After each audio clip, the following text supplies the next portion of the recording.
Rusiya-Ukrayna müharibəsinin artıq 4 ili tamam oldu. Bəli. Və bu 4 il ərzində biz tamamilə doğru deyirsiniz, daha çox Ukrayna ərazisində müharibə gedirdi. Amma son dövrlərdə, xüsusilə də ötən il ilk növbədə Rusiya ilə həmsərhəd olan Kursk vilayətində, eləcə də digər ərazilərdə Ukrayna hərbi qüvvələrinin Kurska daxil olmasını gördük. Müəyyən əraziləri nəzarətə aldılar.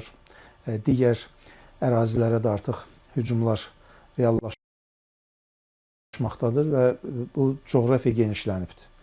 Və burada təbii ki, məqsəd Rusiyanın aqressiyası müqabilində dirəniş göstərməklə yanaşı, eyni zamanda müharibənin artıq Rusiya ərazisinə keçirilməsinə bir razılıq var və taktiki artıq addımlar atılır və bununla bağlı da mən hesab edirəm ki, Ukrayna tərəfi olduqca doğru düzgün taktika seçibdilər ki, müharibənin ilk 2 ili ərzində, belə demək mümkündürsə, Rusiyada ümumiyyətcə müharibə getməsi ilə bağlı bir fərqli, yanlış təsəvvür vardı Rusiya əhalisində, Rusiya ictimaiyyətində.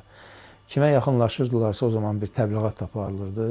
Belə yanaşma belə idi ki, əksər Rusiya vətəndaşlarının yanaşması bundan ibarət idi ki, Ukrayna necə ola bilər ki, Rusiyaya qarşı belə müharibə etmiş olsun. Ukraynanın hətta deyənlər vardı ki, atom bombası atın, bir dəfəli yerlə yeksan edin. Yəni yanaşma belə idi.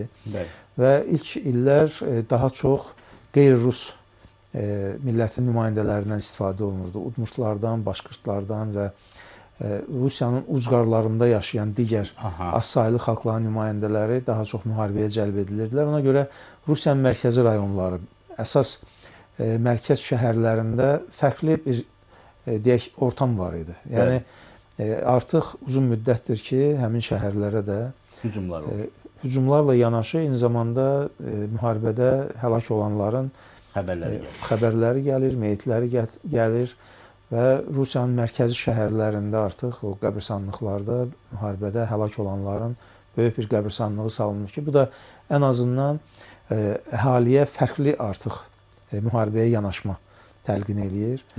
Və görünən bundan ibarətdir ki, əvvəlki o kampaniyalar yoxdur Rusiyada ən azından. İnsanların çox ciddi narazılığı var. Sadəcə olaraq bugünkü Rusiya rəhbərliyi elə baskı altında saxlayır. Məlumdur, bir cinayət məcəlləsinə əlavə maddə də əlavə elədilər. Müharibə ilə bağlı fərqli mövqe sərgiləyənlər, Rusiya ordusu ilə bağlı, ümumiyyətcə müharibənin gedişi ilə bağlı, Ukrayna ilə bağlı fərqli mövqe sərgiləmək artıq cinayət məsuliyyəti və özündə bir neçə il cəzalandırma nəzərdə tutulan bir maddə əlavə olunmaqla etirazlar görə bilərdi. Ona görə də həm kütləvi etirazlar təbii ki, yoxdur. Baskı altındadılar, əhali baskı altındadır. Amma sadəcə olaraq bir narazılıq var. Və o Ukraynanın artan hücumları müqabilində və indi artıq biz görürük ki, Rusiyanın ucqarlarında da raket təhlükəsi, həyəcan siqnalları verilir, əhalinin sığınacaqlarda yerləşməsi ilə bağlı tapşırıqlar olur. Yəni bütün bunlar artıq müharibənin Rusiya ərazisinə keçməsindən xəbər verən amildir ki, Ukraynanın başqa yolu yoxdur və müharibəni sonlandırmaq üçün ən azından danışıqlar masasında öz mövqeyini müdafiə etmək üçün yalnız güc hüququndan istifadə etmək lazımdır.